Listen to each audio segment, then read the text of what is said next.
Hay un libro de Rainer Maria Rilke, poeta alemán, extraordinario, que se llama Cartas a un joven poeta. En ese libro se recopilan algunas cartas que Rilke le envió a un poeta joven que le había mandado a su vez sus versos pidiéndole opinión. La primera de esas cartas es fabulosa y quiero leerla ahora y hacer algún comentario sobre ella. Dice así, Rilke, París, 7 de febrero de 1903. Muy distinguido señor. Hace solo unos pocos días que me alcanzó su carta, por cuya grande y afectuosa confianza quiero darle las gracias. Sabré apenas hacer algo más. No puedo entrar en minuciosas consideraciones sobre la índole de sus versos, porque me es del todo ajena cualquier intención de crítica. Y es que, para tomar contacto con una obra de arte, nada, en efecto, resulta menos acertado que el lenguaje crítico, en el cual todo se reduce siempre a unos equívocos más o menos felices. Voy a ir haciendo unas pausas para hacer algunos comentarios. Para empezar, llama la atención el estilo, muy de la época, pero aparte eh, eh, extraordinariamente logrado por Rilke, que era un maestro del estilo y tenía una elegancia propia para decir cosas y para hacer contagiosa su visión del mundo, basada en una percepción muy extrema. Era un tipo tremendamente sensible, delicado, inteligente. Este estilo, por otra parte, es eficaz en sus recursos. Aún hoy, si tomamos alguno de sus modos, resultan válidos y valiosos, ¿no? Me refiero a giros, a formas de decir las cosas, a frases. Después me encanta, por supuesto, este principio en donde él dice, me es del todo ajena cualquier intención de crítica, porque, digamos, yo soy un gran anticrítico, no creo en la idea de que la crítica sea la caracterización correcta de la inteligencia.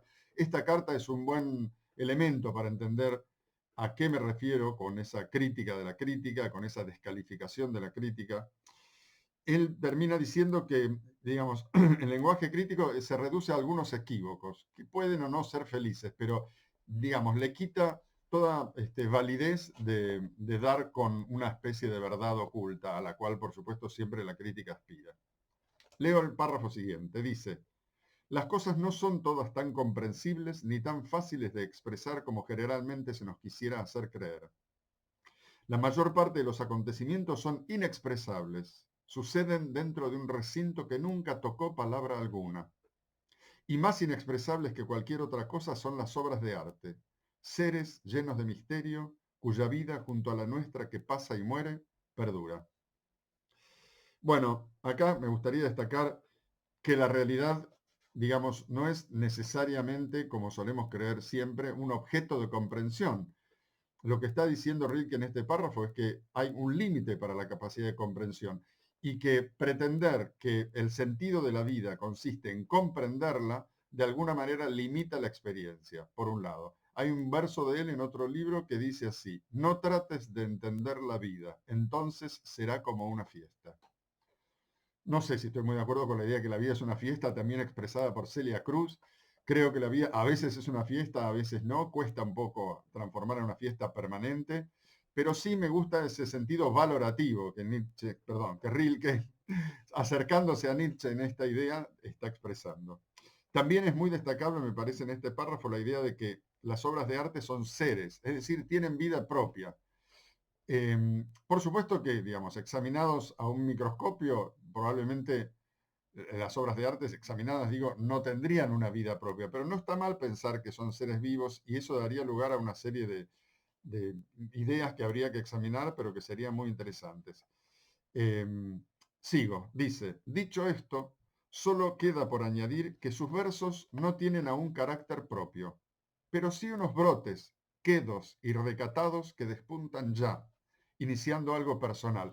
Rilke en otros textos habla de la voz, de tener una voz propia. Lo que me parece le está diciendo acá al poeta joven es que todavía no logró su voz, que tiene como un principio de movimiento, no tienen un carácter propio, no son versos de un autor todavía, por no decir, pero sí muestran un primer movimiento en ese sentido. Sigue.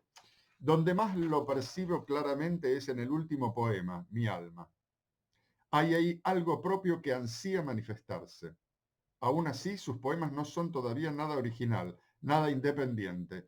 Me gusta mucho esta relación entre la originalidad y la independencia, ¿no? Porque puede parecer a veces que ser original es no hacer lo que hicieron los otros.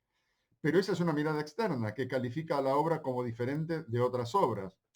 La verdadera originalidad, digamos, o la que nos interesaría sería aquella que surge de una expresión propia, ya que por definición somos todos finalmente y en el fondo distintos, ¿no? Entonces, la búsqueda tiene que ser de independencia, no de originalidad. Sigue diciendo, usted pregunta si sus versos son buenos. Me lo pregunta a mí, como antes lo preguntó a otras personas. Envía sus versos a las revistas literarias, los compara con otros versos y siente inquietud cuando ciertas redacciones rechazan sus ensayos poéticos. Pues bien, ya que me permite darle consejo, he de rogarle que renuncie a todo eso. Está usted mirando hacia afuera, y precisamente esto es lo que ahora no debería hacer. Nadie le puede aconsejar ni ayudar, nadie. No hay más que un solo remedio, adéntrese en sí mismo. Acérquese a la naturaleza e intente decir, cual si fuera el primer hombre, lo que ve y siente y ama y pierde. No escriba versos de amor, rehúyalos. Son formas y temas demasiado corrientes, son los más difíciles. Libérese de los motivos de índole general. Recurra a los que cada día le ofrece su propia vida. Sus pensamientos fugaces, perdón, me salté algo, describa sus tristezas y sus anhelos, sus pensamientos fugaces y su fe en algo bello. Dígalo todo con íntima, callada y humilde sinceridad. Bueno, me parece precioso estos párrafos, son dos párrafos que leí. Bueno, uno necesariamente está comparando los textos con textos de otros. Tenemos que retomar acá la idea de que la neurosis vive de comparaciones. El neurótico vive mirándose desde afuera, comparándose con otros. El camino que Rilke le propone a este poeta joven es más bien el contrario. Adéntrese en usted mismo, búsquese a usted, no se compare, no mire desde afuera, no busque aprobación. Llega al extremo de decir con crueldad, nadie le puede aconsejar ni ayudar, que yo creo que es el señalamiento de una posición vital necesaria para lograr consistencia, darse cuenta de que hay como un reducto, un nivel, una forma de ser en donde cierta soledad es inevitable y por el contrario, diría, aconsejable, ¿no? Y aparte, no quiere decir que uno va a estar solo de otros, creo que esa soledad es necesaria para poder estar después con otras personas, ¿no? Bueno, después le dice también, acérquese a la naturaleza e intente decir cual si fuera el primer hombre. A mí me encanta esta idea del primer hombre. ¿Qué es el hombre? El hombre es un ser que no es nadie, pero al que todos acudimos para cobijarnos en una definición general de las cosas que se vuelve impersonal y nos protege de tener que vivir. Entonces pensamos, cuando éramos cazadores, no, ¿cómo cuando éramos cazadores? Hubo hombres en otro momento de la historia que fueron cazadores. Yo no fui nunca cazador. No sirve que yo me piense reflejando en ese concepto el ser humano, el hombre, que en definitiva no es nadie.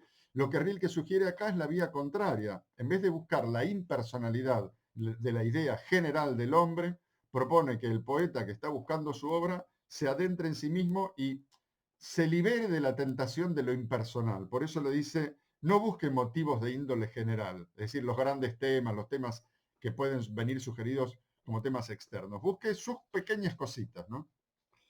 Y después dice una de las frases más extraordinarias que yo recuerdo haber leído, que dice lo siguiente, si su diario vivir le parece pobre, no lo culpe.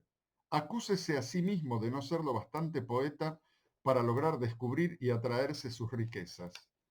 Pues para un espíritu creador no hay pobreza, ni hay tampoco lugar alguno que le parezca pobre o le sea indiferente. Es extremo el planteo y también podríamos objetarle de que la acusación a sí mismo de no ser capaz de ser poeta, no sé si es el mejor consejo metodológico, una acusación, el peso de una culpa.